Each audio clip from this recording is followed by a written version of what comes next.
Hello, hello, hello. So, welcome to the first week of Music Quick Takes. So, last week I kind of rolled it out, told you a little bit about the Quick Take series and what it's going to be about. So, this week we're going to dive in too. So, I'm getting a lot of requests on other social media, Facebook, Instagram, Twitter, and stuff like that, to talk about songwriting. So, songwriting, of course, is the basis of all this, right? You write a song, you either perform pre-production or when you have the beat, different writing styles that you can have. I mean, so when you're writing a song, you're just a lot of times people are just writing a song just for whatever, just you go with the beat.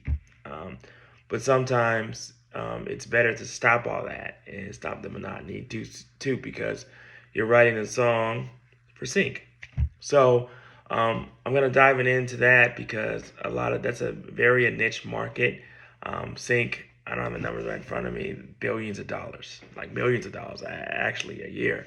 You've got people who just all they do is they find a lane and they literally write for sync. That's all they do. They get one placement and they make about six figures a year. Okay?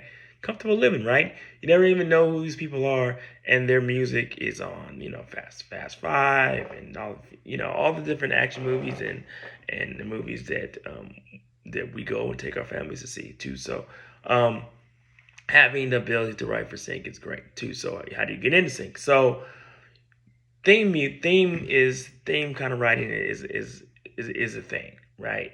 Whether you know what you're doing it or not, you are. So writing for romantic movies, writing for action movies, writing for thriller movies, horror movies.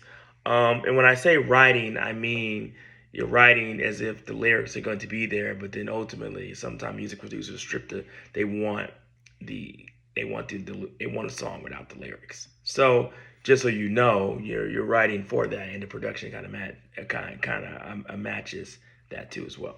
So writing for sync, that is such a cool thing to do too. So instead of searching for fans and writing music that's going to have a certain type of reaction, start writing for sync.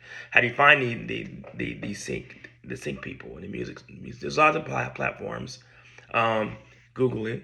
Google sync licensing libraries. But also, there's a lot of networking involved when it comes to sync. So I do a lot of networking on Instagram and wherever, and just start talking to music supervisors. I mean, there's a whole guidebook that I do have too as well. That you guys kind of let me know. I'll kind of share that with you too as well. But there's a guidebook on what to do and what not to do. Okay, with sync. Some of the stuff is common sense, and some of the stuff you're like, oh, I didn't think about it. I didn't think about it like that.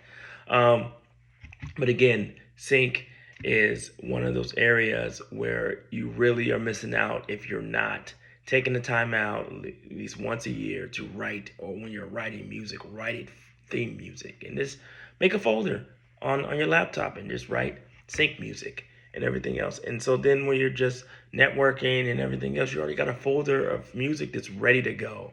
A lot of times artists don't have that. They don't have a music ready to go.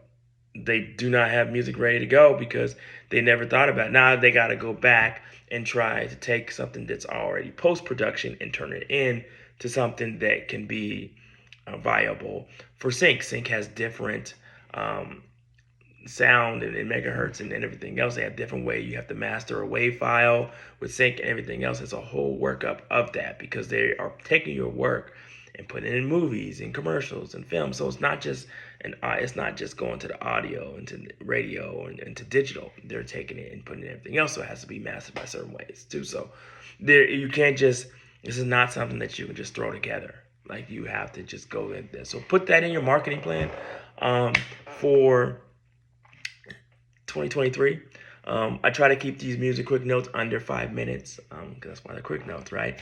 But be sure to follow me on and subscribe to the channel. Follow me on Facebook. There's American Monster Guild. On Twitter, it's American Monster Guild. You see that brand consistency? So just follow us. I'm more than happy to answer any questions, everything else, but look forward to the next video on those social media platforms. DM me.